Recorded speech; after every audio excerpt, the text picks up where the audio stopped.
Hello, you're listening to episode 145 of Lifestyle Locker Radio with Dr. Amelia Rodrock. Hi, I'm Dr. Josh Hant, and welcome to Lifestyle Locker Radio, where we help you create an awesome life and lifestyle. From nutrition to fitness, mindfulness to peak performance, and relationships to money mindset, we bring you on an amazing journey to help you unleash your human potential.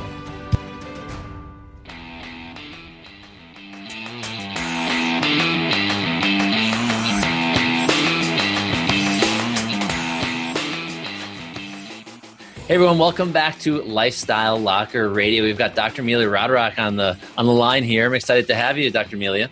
Thank you for having me. I'm excited to be here. Very cool. So Amelia's got a really unique story. She's a very successful chiropractor, but she has a company which we're going to talk about called BodyWise, and it's something that we've never had on the show before, anything like this. So Amelia, why don't you just give us a little overview of what it is, and then we'll go backwards in time to catch up. Sure. BodyWise is a company and program that I've started to help women detox after breast implant illness and getting their breast implants removed. So thousands and thousands and thousands of women are getting sick from their implants and getting them removed. And breast implants are full of toxins and heavy metals, so they really need to detox properly to be able to regain their health. So that's what I'm here for. I'm here to help them. Okay, so you're coaching them, you're teaching them, you're giving them things to do? Correct. I have a detox program they can go through.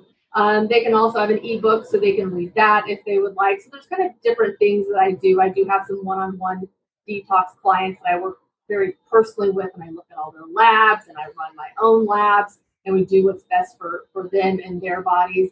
But like I said, I have the ebook that has just a nice, good general detox in it they can go through. Then I have a private Facebook page that we talk about detoxing a lot. I do a lot of Facebook Lives and just post a lot of information on detox on that page. Okay, so breast implant illness, and I know we spoke last time we had a conversation, is actually probably bigger than expected, because you said that hundreds of thousands of women, if not millions of women, have implants and are consistently getting implants put in.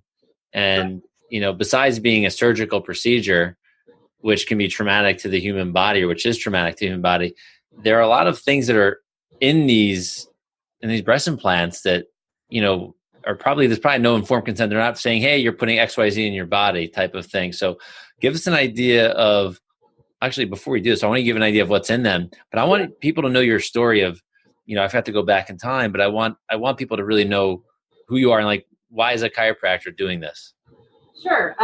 So I've been a chiropractor for about 6 years, and I got breast implants when I was in chiropractic school. I wanted to get them before I started adjusting too much, because you have to take some time off of adjusting when you have a surgery like that. And I had 2 children. I had nursed both of my children for 3 years total. And I wasn't feeling real great about myself and my body. And with this age of social media, we're inundated with how we should look, how we should feel, how we should act. And I just wanted to feel better. So I made the decision to get breast implants. And you're right, it's not really an informed decision. They don't tell us what's in them. They don't tell us what can happen. They tell us they're lifelong devices, and they're not. If you read the manual, whatever the manual is called, because your breast implants come with a manual, kind of like your car does. Wow. So if you actually read the manual, which I did not at the time, I have since read my manual, it says that you're supposed to get them replaced every 8 to 10 years, and you're supposed to get an MRI every 2 years to check for rupture. But no medical doctor ever told me that. I never had an MRI, and I was 7 years into my implants when I made the decision to get them out. I was starting to have some symptoms that I thought was just me getting older. I'm 39 now, so I was just like, well, I'm getting older. This must be what it is. But then after learning about breast implant illness and doing a lot of research, I discovered that a lot of my symptoms could possibly be associated with breast implants and my immune system kind of wearing down after having breast implants for so long. So I got them out in December. So and this is very recent. Yes. Right. So you've not only helped people with this program, you've actually put yourself through this whole process yourself. I have. Yep. I know what these women are going through because I went through it as well. And some of them are so sick that they're bedridden. I wasn't like that. I first wanted to get them out actually a couple years before I found out about breast implant illness, because I didn't really feel like they were congruent with who I was anymore. I was a chiropractor. I'm preaching health and wellness and feeling from the inside. And I kind of felt like a fraud because I had these in my body and nobody knew. I didn't talk about it. I didn't advertise it, but I still felt like I wasn't speaking my truth fully when I was living incongruent to how I was speaking. And then I started learning about breast implant illness, and that's what I made them. Yeah. Well, what kind of symptoms or signs were you getting when you realized that that's what it was? So I had a handful, not like I said, not really bad, not a ton. I'd say my biggest ones were fatigue. I was, always tired, but I have my own practice. I have 2 kids and 2 stepkids. I have a farm, I have sheep and all these things. So, of course I should be tired. I had Raynaud's, so my fingers started to, my capillaries wouldn't get the blood flow. So I was having Raynaud's symptoms. Ringing in my ears, that was a really bad one. I started having really bad ringing in my ears. Mood swings, decreased libido, weight gain was another one. I'd been a figure competitor for a while, and after stopping that, even with eating healthy and exercising, I just couldn't lose. I had gained about 25 pounds and just couldn't lose it. So muscle ache and pain, I was always achy. My joints always hurt. I lifted a lot, and I still do, but that had never been an issue before. So those were some of mine. Some women have really bad autoimmune issues. Some women have, chronic fatigue. Mine was just fatigue. I wouldn't necessarily say chronic fatigue. Memory loss, brain fog, anxiety, fatigue. I mean, the list goes on and on and on of what these women are doing. Yeah. So, I mean, I know you mentioned the decreased immune function. Is this and I guess when people get sick, they're just saying, it's the weather, it's XYZ, and it's just an excuse. And it's probably, is it happening more common, like with these women that have these chemicals or whatever's going on with their body?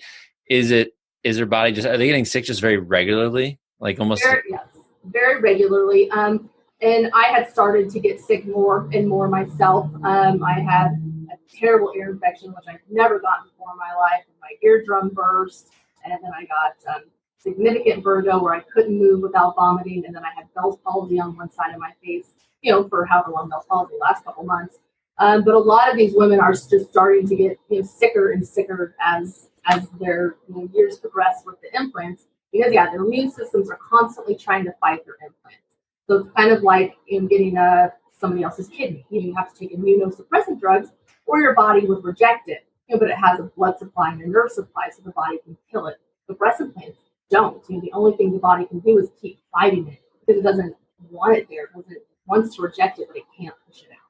Yeah, so that's interesting that you say that the body. So that's the immune system is almost on the redlining, like a car might, all the time because it's fighting something that it can't get rid of.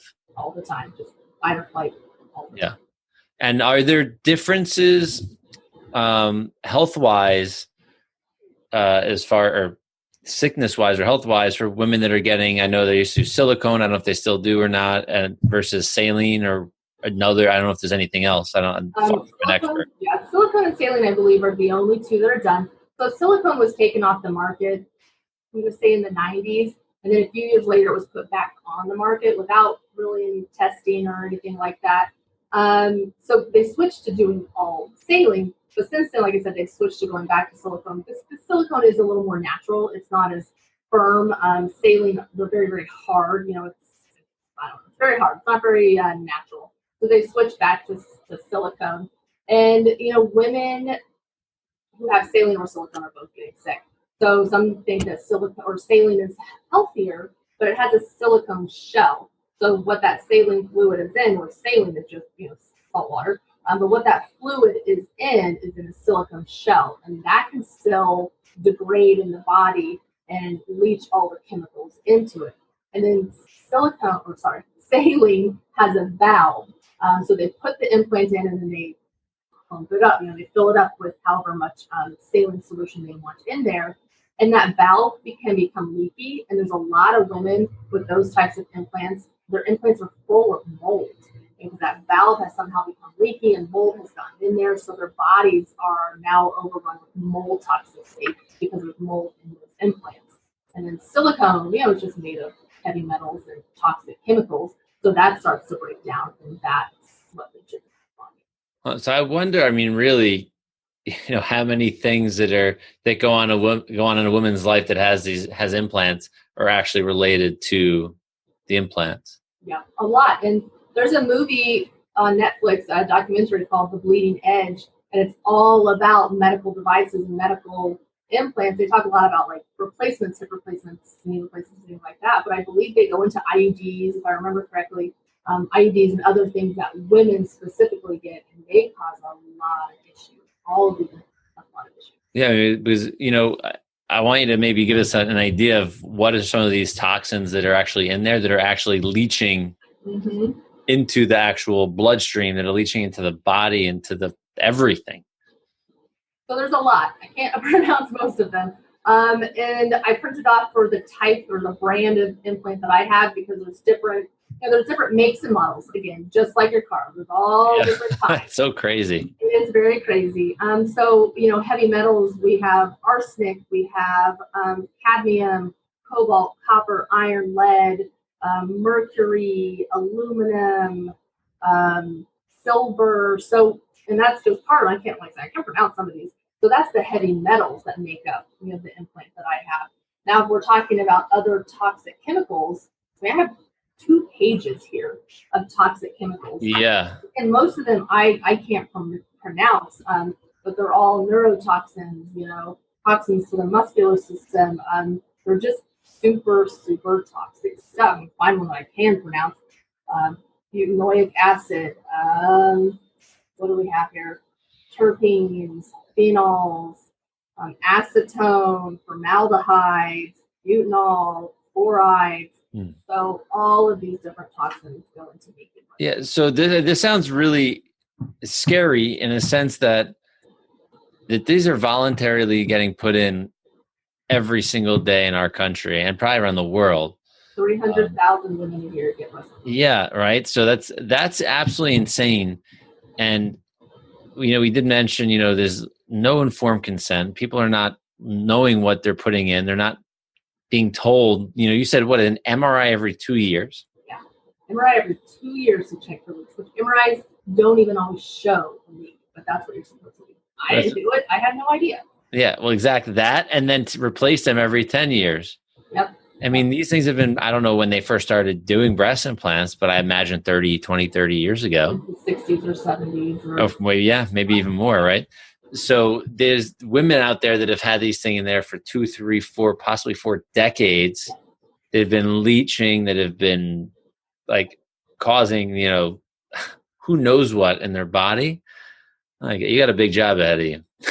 Yeah. There's a lot of sick women. There's one Facebook group. It's kind of the one that started everything. It has 83,000 women who are explanted, who have explanted, who want to learn about breast implant illness, and they're scared and they're sick, and their option is staying sick and keeping their breasts, or going back to the body they hated so much in the beginning that they wanted to change, and maybe getting better, maybe being able to detox. So yeah, it's scary. It's scary. Yeah. So the women that you've been working with that have been, that have had these explants, and they're detoxing, what kind do they go through? I know detoxing period, like I've done detoxes, like nutrition detoxes, and usually don't feel like, I feel so good. Oh no. I really don't feel amazing during them, like especially in the beginning. What do these women go through? Well, it's different for everybody because everybody's so different. And some women wake up from their surgery feeling like 75% better. They can see better, no ringing in their ears. Most women don't do that. Most women don't wake up feeling super great. But a lot of times their symptoms kind of come back, especially during detox, because now we're mobilizing all of those toxins to flush them out. And most of us know what the symptoms of detox feel like, especially for chiropractors, and we've done detoxes before. Yeah. You feel like crap, headaches, fatigue, your body aches, and you don't want to do anything.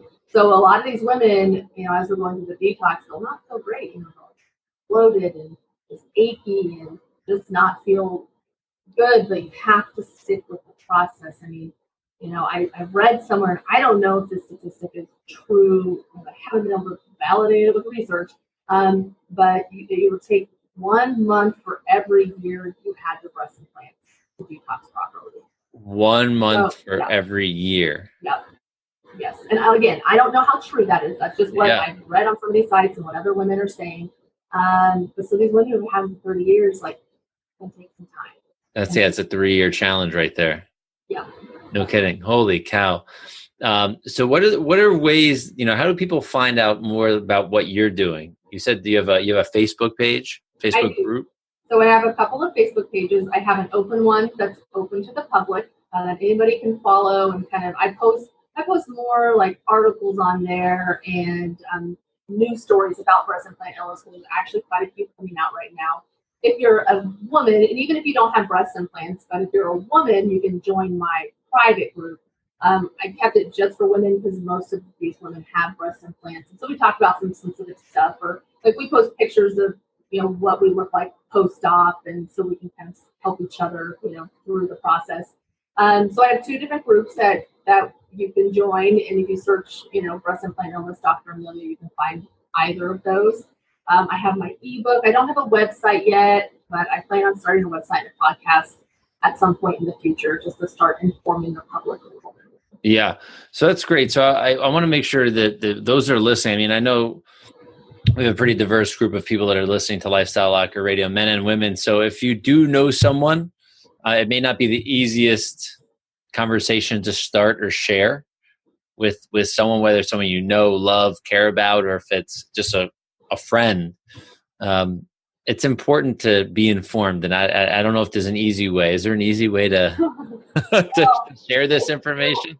It's still hard for me in my practice with women, even though I've been through it. And I had a woman with cancer who was getting implants, and it's hard because she's looking at like her womanhood is being taken away, her breasts are being taken away, so she wants to try to do something to salvage it. So it is a very hard subject to approach. I feel like it's easier when they're sick. Like it's easier when they have lots of issues, because you can be like, hey, look into this, research this. But when somebody who wants to get them, it's hard. It's hard to tell them. But I feel like if they go into it informed, and they know that in 10 years, 15 years, they're going to have to get them taken out, then, I mean, I'm just for informed consent. If women want to get breast implants, your life, do what you want. But we need proper informed consent. Yeah, and I just want to touch base because you did mention something that is becoming very common. These double mastectomies that are becoming almost like a fad at this point. And then we're putting breast implants in. Yep. So you're putting something that compromises your immune system into somebody who is possibly immunocompromised already. So this is so backwards, and this just blows my mind. I didn't even think of that until you just said that. So we have physicians and do you think the physicians even know? More and more they do. There's more information. There's more women going into their physicians, asking them to research this, and they're being called crazy. They're being laughed out of offices. I just did a post on a couple of the groups today because I'm preparing to talk for a conference that I'm speaking in front of in July, and I want to tell some of their stories, or I want to tell, like, what I asked was, what did some of these medical doctors say to you when you came in with all these symptoms and they couldn't find anything wrong with you, and you asked, was your breast implants? Sad. It's sad what these doctors are saying to them. Yeah.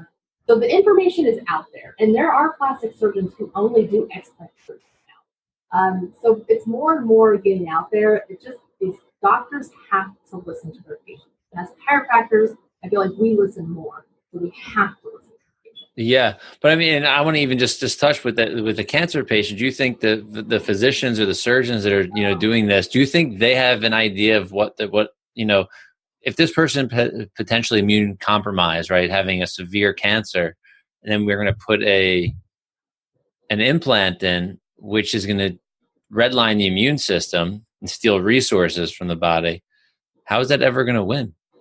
Never is. I don't think the doctors are informed. I think they believe what pays them, and they believe the lobbyists lobby for breast implant. They believe the money, and that's sad. But I don't think they know, or I don't think they want to do the research. I don't think they care, honestly. Yeah, I mean, I wonder if it's you said like these are manufacturers or brands, or just selling them, and it's like the manual is here, but you probably don't ever need to look at it, like a car, right? Right. Type of thing. Wow, blows my mind. Holy moly. So everybody, I want to make sure that you definitely have a way to connect with Dr. Amelia. I'm going to share her Facebook groups. Everything's going to be inside the show notes, and it's going to be the link that you're going to go to find all of this, because the Facebook group, just the way those links are set up, they're really long, so I'm not going to read them to you. But you're going to go to lifestylelocker.com/bodywise. And there'll be all the details, the private group, everything. And you're going to have to ask. She's the gatekeeper, right? That it lets people in. And I know she does calls. She does all sorts of great things. She's out there to help, as a professional who's been through this experience. I think that's a huge, huge win for anybody else that's going to work with you, because if it's hard to, I hate to say this, but it's hard to sell something or share something unless you've been through something, right? That you're working with, and I think that's a very powerful thing. So you'll have a very great connection with all of your clients, and all of your clients will have a great connection with you just because of that. So I thank you very much, Dr. Amelia. This has been a lot of fun. Any final remarks? I don't think so. Thank you for having me on. I really enjoyed talking to everybody. I actually really, really like talking about this and kind of spreading awareness and informing people on what's going on. Great. Well, I am very glad to have you, and everyone have a fantastic day, and make sure you connect with Dr. Amelia. Thank you so much for tuning in to this episode with Dr. Amelia Rodrock. This is our first, and definitely not our last, on breast implant illness. This is a problem, a huge problem around the world that is probably causing so many issues that we don't even know, right? So if you know someone that has implants, that has some sort of concern about them being problematic in their health and in their life, Dr. Amelia is your girl to connect with. Please, please, please, just scroll down the show notes, get all of her details, connect with her via social media, get on a call with her, and learn what you need to do to take advantage of getting yourself healthy, right? So I appreciate you, she appreciates you, and I look forward to seeing you on the next episode of Lifestyle Locker Radio. And once again, I'm Dr. Josh Hant, and I appreciate you for listening. Have a great day, evening, all right, y'all. Bye-bye.